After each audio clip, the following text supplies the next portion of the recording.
This is our initial range report for the Beretta 92X Compact. Let's hit the range.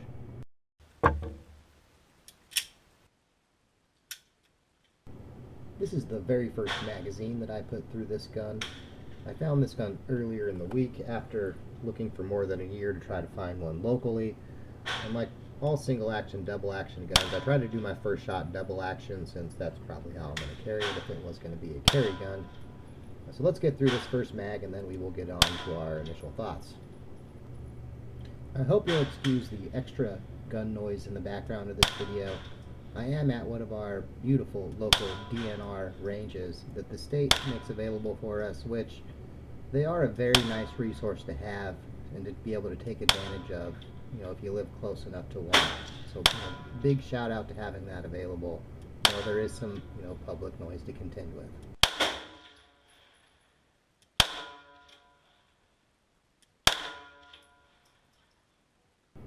Here's the 10-yard target result for that first magazine.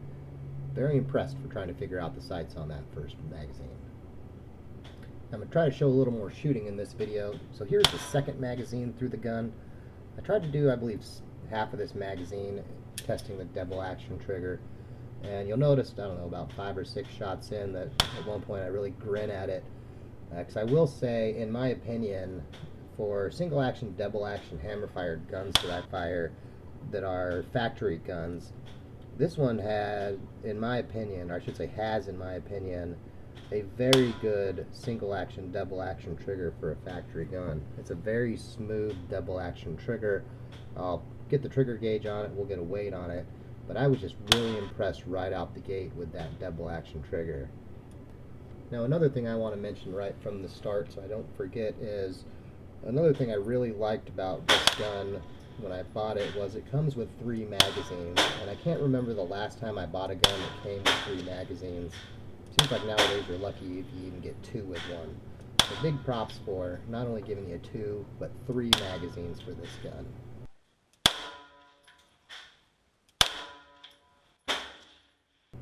Here are the results of the second magazine. The bullseye there is the grinning shot from double action midway through that clip. As you can see, I feel like I'm on my way to being very pleased with this gun in the long run. We'll see if that continues.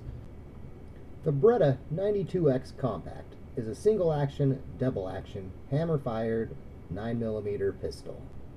It has an overall length of 7.75 inches, width of 1.5 inches, and height of 5.25 inches.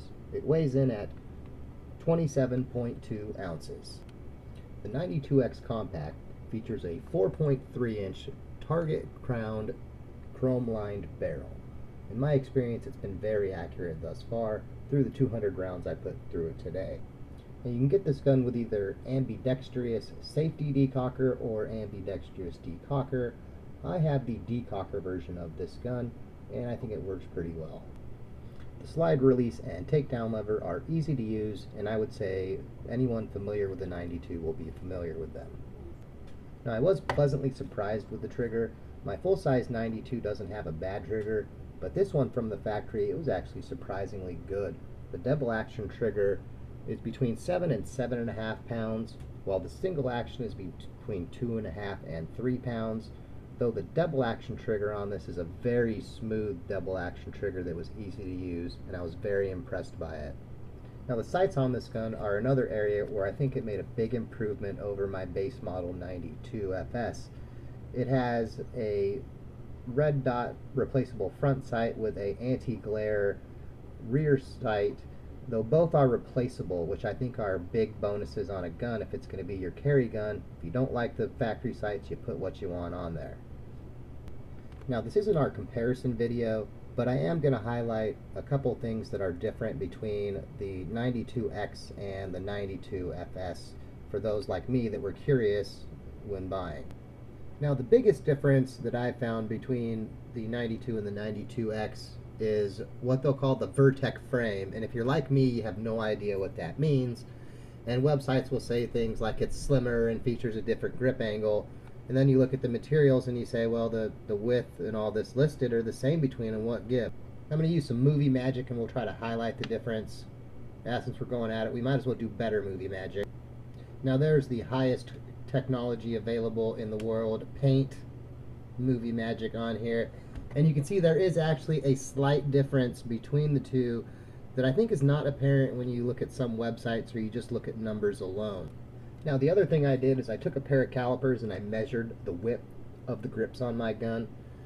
The 92X, I have a width of approximately 1.292 inches, whereas on my 92FS that is 1.372 inches, so you can see there is a slight width decrease on the 92X.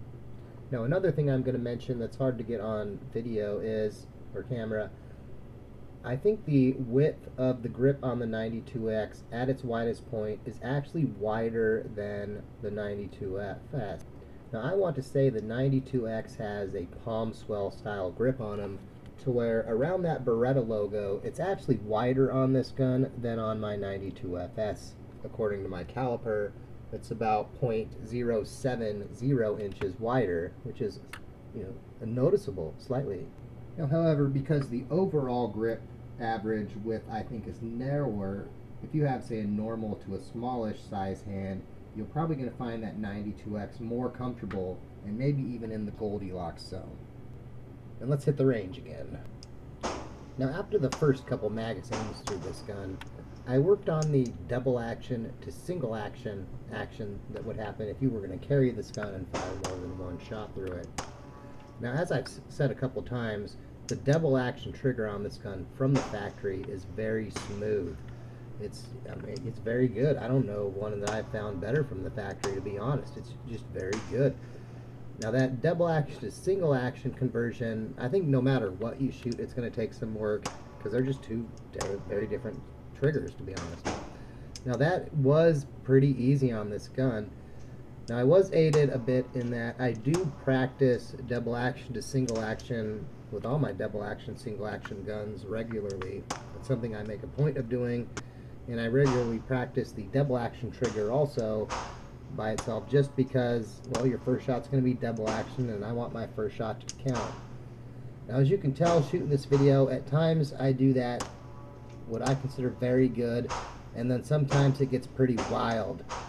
And that just comes down to discipline and practice and, you know, getting in good, valuable practice to where, you know, you stay disciplined. So that's what I'm working on here. Now how well I execute that, I have no idea. Again, I'm not an expert. I don't have any specialized training. This is just amateur me trying to be the best me I can with this gun. And I feel like for day one, especially those last two shots were pretty good. Now here I've moved on to gauging the single-handed use of this gun.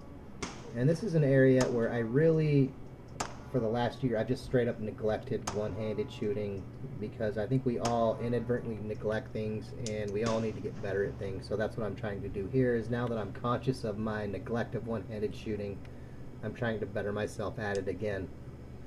And I have a long way to go. I'm shooting at the lower left target right here with this magazine, and as you can see, I am very unsuccessfully trying to do so. I think I have 3 shots in that target out of 10. I load 10 in my magazine after the first magazines of the day because 10's a good round number. So here I'm shooting with my left hand, and in my left hand I'm shooting at the top left hand target, and I would say the results are pretty similar. Though this is where I kind of struggle with shooting left hand with a right eye dominant, and I have that crossover action that I'm sure some of you are familiar with. Whatever, practice, right? So here it is, my one hand shooting.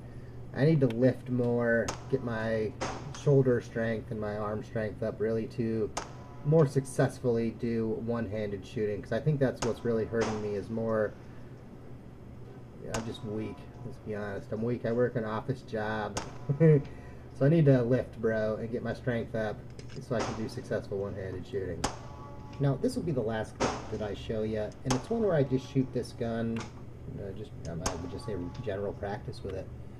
Now, my overall thoughts after doing 200 rounds through this gun today are, I'm very encouraged, and I think it's a very positive outlook. I did have one failure though I don't think that has anything to do with this gun. I was shooting Winchester white box today, which, I don't know, some people don't like. I never usually have a problem with them. The one I had today, it was a clean strike on the primer. Primer was dented. Round just didn't go off. I think it's a bad round. I threw it out, and you'll see that in my second magazine that I shoot in this clip. As you know, if you watch this video, I don't really cherry pick the footage. If I have a failure and it's on footage, I'm going to show you, so that way you know that, hey, shit happens. Now, as I said, I don't think that's a issue with this gun. I do think it's a issue with just bulk ammo. I don't know, I probably have a 0.1% failure rate with white box or something. Not high enough to where I'm not going to shoot it, but high enough to where, well, it's target ammo for a reason. Now, as I said, I do like this gun so far after one day. It's mild to shoot. It seems like it's going to be very accurate. The trigger for a factory gun is very good. It's also a very customizable gun. So if there's something I don't really like about it, like say the trigger, which I do like, but if I didn't, I could modify it to make it, quote, better.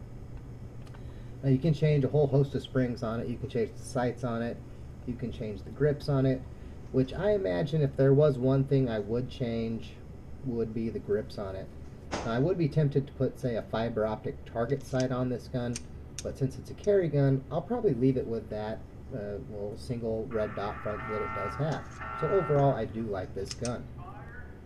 Besides feeling like one already that's going to be what I call a shooter, if you're like me and you grew up watching great movies like Lethal Weapon and Die Hard, this one certainly has that cool factor, which it's hard to go wrong with that. Now, as always, I hope you found that useful, and have a good day.